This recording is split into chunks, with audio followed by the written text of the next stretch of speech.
On connaît l'effrayant génie français Blaise Pascal, sous les traits du géomètre, du théologien, du philosophe ou de l'écrivain, celui qui, à l'occasion des provinciales, transforme la langue française au point de lui donner pratiquement la forme que nous lui connaissons aujourd'hui.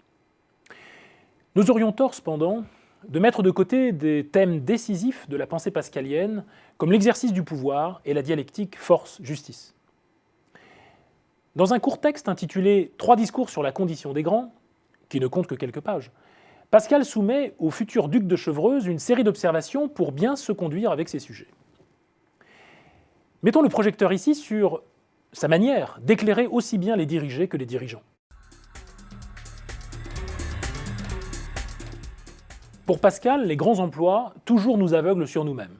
Il ne fait aucun doute que le grand, entre guillemets, celui qui exerce un pouvoir, nous dirions aujourd'hui un leader, doit avant toute chose être conscient de sa situation véritable.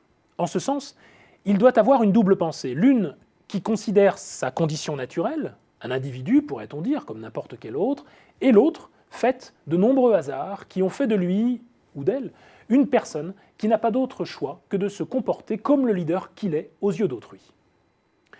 Pour Pascal, nous le savons bien, cette position sociale ne concerne que l'ordre de la chair et non l'ordre de l'esprit et de la science, encore moins l'ordre du cœur.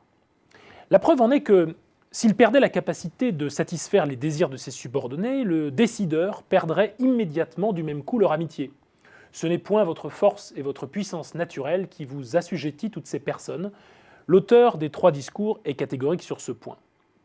Du reste, désirer dominer hors de son ordre, c'est pour le leader être ou bien tyrannique, ou bien tout bonnement ridicule. Le propre du bon dirigeant, c'est celui qui simplement se montre capable d'associer les autres à sa propre puissance mondaine. Voir ici les recommandations faites aux futurs ducs. Contentez leurs justes désirs, soulagez leurs nécessités, mettez votre plaisir à être bienfaisant, avancez-les autant que vous le pourrez.